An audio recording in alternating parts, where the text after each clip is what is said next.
दोस्तों, आज विश्व वानिकी दिवस है। हमारे प्रदेश की विधानसभा में आज एक महत्वपूर्ण संगोष्ठी रखी गई है। यह कार्यक्रम छत्तीसगढ़ विधानसभा के समिति कक्ष में रखा गया है। कार्यक्रम में मुख्य अतिथि के रूप में मुख्यमंत्री श्री विष्णुदेव साय जी उपस्थित रहेंगे, जबकि कार्यक्रम की अध्यक्षता छत्तीसगढ़ विधानसभा अध्यक्ष डॉक्टर रमन सिंह करेंगे। दोस्तों, वर्ष 2025 में विश्व वानिकी दिवस की थीम फॉरेस्ट एंड फूड है।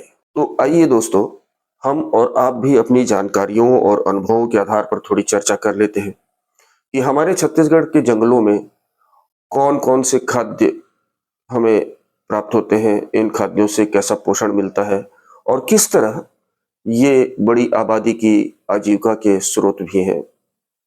दोस्तों, आप और हम ये बात अच्छी तरह जानते हैं कि हमारे प्रदेश के 44% भूभाग में वन है और इन वनों से हमें बेशकीमती जड़ी-बूटियाँ, खाद्य प्राप्त होता है। भारत के प्राचीन ग्रंथों में वनों और उनके खाद्य संसाधनों का बहुत व्यापक वर्णन मिलता है। हमारा यह छत्तीसगढ़ क्षेत्र प्राचीन काल में दंडकारण्य कहलाता था। रामायण, महाभारत जैसे अनेक धार्मिक ग्रंथों में बहुत सारी घटनाओं से हमारा यह प्रदेश जुड़ा हुआ है। इन सभी ग्रंथों में इस बात का उल्लेख है कि यहाँ किस तरह का सामाजिक परिवेश है, किस तरह की खान-पान की संस्कृति है। आपको याद होगा कि रामायण में जो शबरी प्रसंग आता है, उसमें जब भगवान राम माता शबरी के आश्रम में पहुँचते हैं, तो माता शबरी भगवान राम का कंदमूल और बेर से स्वागत करती है। श्री राम, लक्ष्मण, माता सीता अपने वनवास के दौरान इन्हीं कंदमूल, फलों, वनस्पतियों और मधु यानी शहद का उपयोग किया करते थे। ऋग्वेद, यजुर्वेद, अथर्ववेद में अनेक वनस्पतियों और जड़ी-बूटियों का उल्लेख है, अनेक खाद्य पदार्थों का उल्लेख है। इस प्रदेश को लोग धान के कटोरा के रूप में जानते हैं, लेकिन धान के अलावा भी यहाँ व्यापक पैमाने पर वनौषधियाँ उत्पन्न होती हैं। हमारे जंगल हमारे छत्तीसगढ़ के स्थानीय समुदाय के जीवन, आजीविका और खान-पान का अहम हिस्सा है। हमारे इन वनों में मुख्य रूप से साजा, साल, बीजा, तेंदू, महुआ, चार, हर्रा, बहरा, अर्जुन, आंवला ऐसे अनेक वृक्ष पाए जाते हैं। छत्तीसगढ़ के घने वनों में कई ऐसी वनस्पतियाँ, कंदमूल, फल-फूल मिलते हैं, जड़ी-बूटियाँ मिलती हैं, पशु उत्पाद मिलते हैं, जो स्थानीय लोगों के भोजन का हिस्सा हैं। दोस्तों, मैं आपको याद दिला दूँ, फूटू फूटू बारिश के दिनों में होने वाला भोज्य पदार्थ है। बूढ़ा बारिश के दिनों में उत्पन्न होने वाला भोज्य पदार्थ है। ऐसे ही अलग-अलग मौसम में अनेक तरह के खाद्य यहाँ प्राप्त होते हैं। कंदमूल प्राप्त होता है, तरह-तरह की भाजियाँ प्राप्त होती है, आम, इमली, चार, बेल, तेंदू, हर्रा, बहेड़ा, आंवला ऐसे अनेक फल या इन जंगलों से प्राप्त होते हैं। महुआ के फूलों का उपयोग आप जानते हैं कि लड्डू और तरह-तरह के पेय बनाने में होता है।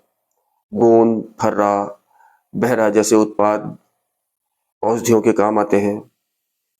बस्तर और सरगुजा के जंगलों में जो मधुमक्खियाँ होती हैं, वो बहुत हाई क्वालिटी, बहुत उच्च गुणवत्ता वाला शहद तैयार करती हैं। आपको ये तो पता है कि महुआ फूलों से तरह-तरह के व्यंजन बनते हैं, लेकिन आपको शायद ये पता नहीं कि महुआ के तेल से भोजन भी बनाया जाता है। तेंदू की पत्तियों का उपयोग बीड़ी बनाने में किया जाता है। बीड़ी निर्माण से और तेंदूपत्ता संग्रहण से अनेक परिवारों को रोजगार मिलता है। छत्तीसगढ़ के वनों से प्राप्त खाद्य उत्पाद न केवल उपभोग के लिए बल्कि व्यापार के लिए भी बहुत महत्वपूर्ण है। वन आधारित अनेक कुटीर उद्योग यहाँ संचालित हो रहे हैं।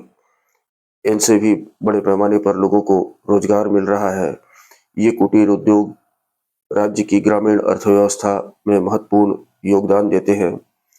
बहुत सारे स्व सहायता समूह वनोपजों को इकट्ठा कर उसका प्रसंस्करण करते हैं और बाजार में बेचते हैं। लेकिन हम ये भी देख रहे हैं कि बढ़ते हुए शहरीकरण, खनन, अवैध कटाई, जंगल में आग जैसी प्राकृतिक समस्याएं इनके लिए खतरा है। छत्तीसगढ़ सरकार ने वन संरक्षण और खाद्य सुरक्षा को ध्यान में रखते हुए कई योजनाएं चलाई हैं। जैव विविधता के संरक्षण के लिए कई तरह की परियोजनाएं चलाई जा रही हैं। अभी एक बड़ी उपलब्धि हमारे प्रदेश को मिली है। कांगेर वैली को विश्व धरोहर की अस्थायी सूची में शामिल किया गया है। तो छत्तीसगढ़ के वन और खाद्य प्रणाली का गहरा संबंध यहाँ के समाज, यहाँ की संस्कृति और यहाँ की अर्थव्यवस्था से है। आदिवासी समुदायों के लिए ये वन मात्र संसाधन नहीं है, उनकी परंपरा, आस्था और आजीविका का आधार भी है।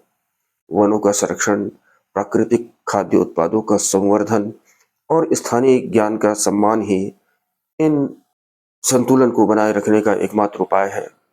यदि इन संसाधनों का सतत उपयोग सुनिश्चित किया जाए तो छत्तीसगढ़ की समृद्ध जैव विविधता आने वाली पीढ़ियों के लिए एक अनमोल धरोहर के रूप में सुरक्षित रह पाएगी।